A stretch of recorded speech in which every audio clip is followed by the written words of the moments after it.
Hello my dear children, நம்ம இப்போ class 12 accountancy chapter 8 short question answers theory questions பார்க்கலாம் 3 marks. Financial statements are prepared on the past data. Explain how this is a limitation question கேட்டிருக்கு. Financial statementsனா profit and loss account and balance sheet. இது நம்ம எந்த பேசிஸில் prepare பண்ணுறோன்னா past data. இப்போ for எக்ஸாம்பிளாக ஒரு அசர்ட் வாங்குகிறோன்னு வச்சுக்கோங்க.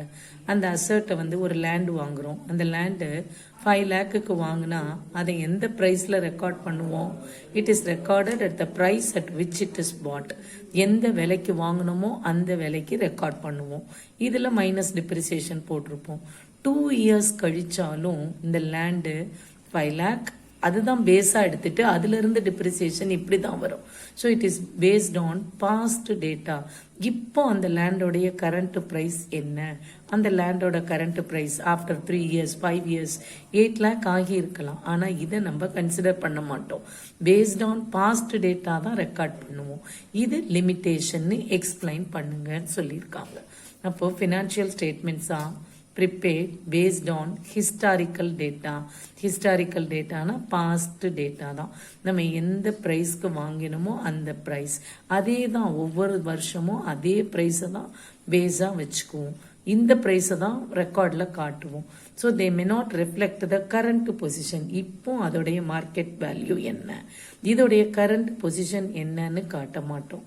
அப்போ financial statements ignore price level changes. Price level மாறுதுன்றத இக்னோர் பண்ணிடுது, காட்டுறது இல்லை. ஆனால் த யூசர்ஸ் ஆஃப் ஃபினான்ஷியல் ஸ்டேட்மெண்ட்ஸை யாரெல்லாம் யூஸ் பண்ணுறா அப்படின்னா இன்டர்னல் யூசர், எக்ஸ்டர்னல் யூசர் இருக்கிறாங்க. இப்போ இன்வெஸ்டர் யாரெல்லாம் அந்த கம்பெனியில் இன்வெஸ்ட்மெண்ட் பண்ணாங்களோ அந்த ஷேர் ஹோல்டர்ஸ், கிரெடிட்டார்ஸ், பேங்கர் எல்லாருக்குமே இப்போ அதோடைய பொசிஷன் எப்படி இருக்கு, ப்ரெசன்ட் பொசிஷன் கம்பெனி எப்படி இருக்கு, ஃபியூச்சர்ல எப்படி இருக்கு, ப்ரெசன்ட் பொசிஷனும் தெரியணும், ஃபியூச்சர் பொசிஷனும் தெரியணும். அப்போ அதுக்கு இந்த financial statements they may not ரிவீல்னா they may not show the current position. Current பொசிஷனை காட்டாது. ஏன்னா எல்லா ரெக்கார்ட்ஸுமே based on past data, historical data. So இது ஒரு மேஜர் டிராபேக். அடுத்தது question, right a short note on cash flow analysis. Cash flow analysis அப்படிங்கிறது எங்கே வருதுன்னா நம்ம 5 டூல் பார்த்தோம். Comparative, common size, trend analysis, fund flow, cash flow. இந்த cash ஃப்ளோலாம் நமக்கு தியரியில் மட்டும்தான் இருக்குது, சம்மு கிடையாது. இப்போ கேஷ் ஃப்ளோ அனாலிசிஸ் அதில் என்ன பண்ணுறோன்னா preparation of cash flow statement. Cash flow அனாலிசிஸில் கேஷ் ஃப்ளோ ஸ்டேட்மெண்ட்டை ப்ரிப்பேர் பண்ணி அனலைஸ் பண்ணுறோம். So cash flow analysis involves preparation of cash flow statement. Cash flow ஸ்டேட்மெண்ட்டை ப்ரிப்பேர் பண்ணுறோம். இந்த கேஷ் ஃப்ளோ ஸ்டேட்மெண்ட் என்னத்தை காட்டுது அப்படின்னா it shows the inflow and outflow of cash. அதாவது அந்த பிஸ்னஸ் கன்சர்னுக்கு எவ்வளவு கேஷ் வந்தது, எந்தெந்த சோர்சஸ்ல இருந்து வந்தது, எதுக்கெல்லாம் கேஷ் பே பண்ணோம், எவ்வளவு பே பண்ணணும்னு காட்டுறது. இதுதான் inflow of cash and outflow of cash. And cash equivalents. Cash மட்டும் இல்லை, கேஷுக்கு ஈக்குவலண்ட், கேஷை போல மற்ற ஐட்டம் இதெல்லாம் ஒரு கிவன் பீரியட் ஆஃப் டைம், அதாவது 1 yearல எவ்வளவு கேஷ் உள்ள வந்தது பிசினஸ்க்குள்ள, எவ்வளவு கேஷ் வெளியில போச்சு, எந்தெந்த சோர்சஸ்ல இருந்து வந்தது. இதுதான் கேஷ் ஃப்ளோ அனாலிசிஸ். அப்போ அடுத்தது கேஷ்னா என்ன அப்படின்னா கேஷ் இன் ஹேண்டும் பேங்க்ல உள்ள டெபாசிட்ஸும், கையில் எவ்வளவு கேஷ் இருக்கு பிளஸ் பேங்க் டெபாசிட்ஸ் எவ்வளவு. கேஷ் ஈக்குவலண்ட் அப்படின்னா என்னன்னா ஷார்ட் டேர்ம் இன்வெஸ்ட்மெண்ட். இப்போ ஒரு ஷேர்ல இன்வெஸ்ட்மெண்ட் பண்ணியிருக்கோம்னா அதெல்லாம் ஒரு ஷார்ட் டேர்ம் இன்வெஸ்ட்மெண்ட். இந்த கேஷ் ஃப்ளோ அனாலிசிஸ் இதனால என்ன யூஸ் அப்படின்னா it helps in assessing, it helps in calculating the liquidity and solvency of a business concern. லிக்விடிட்டினா நம்ம கிட்ட இருக்கிற கரண்ட் அசெட்ஸை எவ்வளவு சீக்கிரம் கேஷாக மாற்ற முடியும், அந்த தான் லிக்விடிட்டி.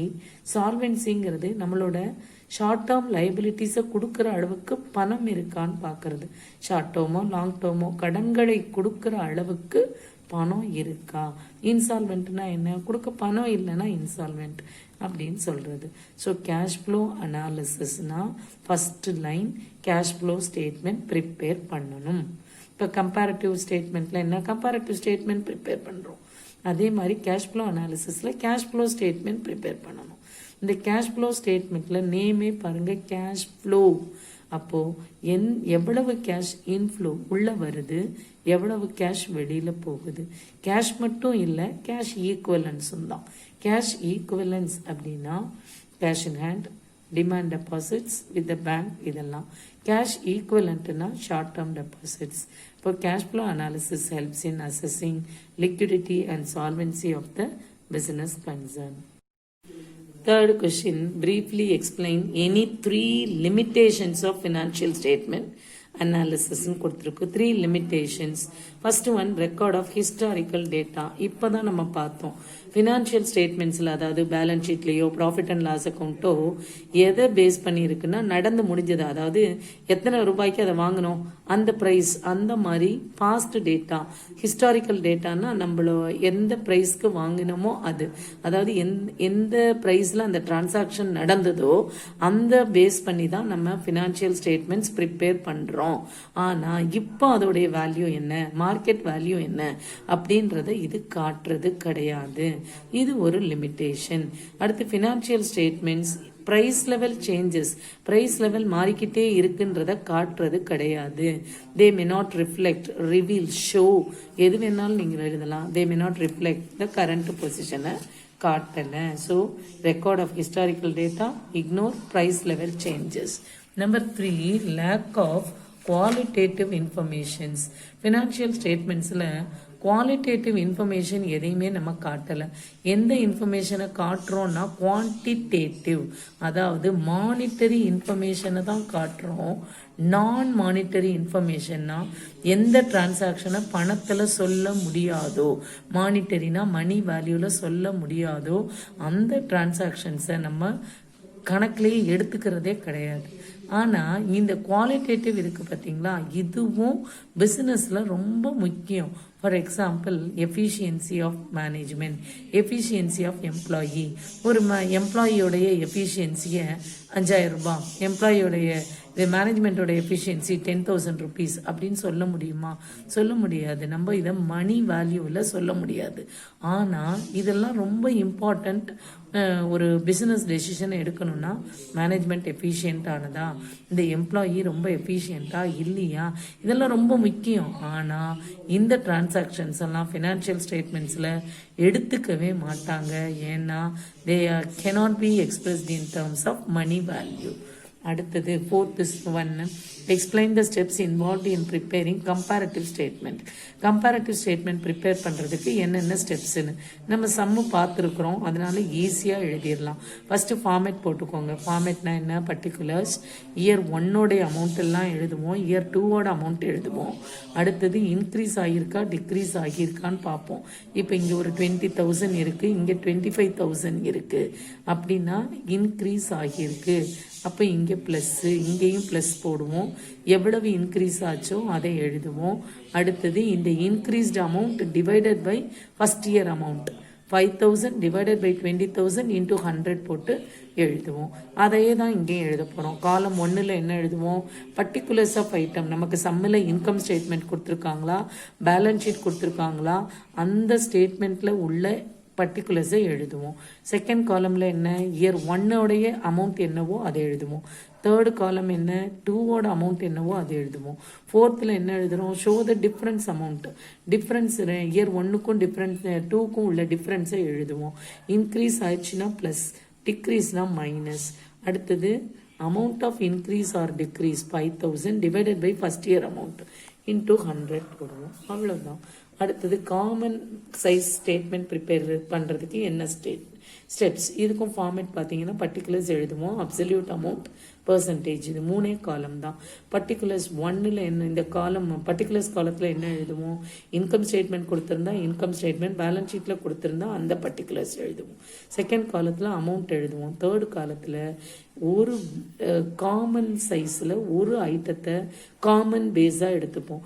எதை எடுத்துக்கலாம், ரெவென்யூ ஃப்ரம் ஆப்ரேஷன்ஸை எடுத்துக்கலாம், இன்கம் ஸ்டேட்மெண்ட் கொடுத்துருந்தா, பேலன்ஸ் ஷீட் கொடுத்தா டோட்டல் ஆஃப் பேலன்ஸ் ஷீட், அதாவது டோட்டல் ஆஃப் அசட்ஸோ டோட்டல் ஆஃப் அசட்ஸை எடுத்துக்கலாம். அதுக்கப்புறம் ஒவ்வொரு ஐட்டமும் இந்த ரெவென்யூ, அதாவது காமன் பேஸில் எவ்வளவு பர்சன்டேஜ்னு பார்த்து எழுத போகிறோம்.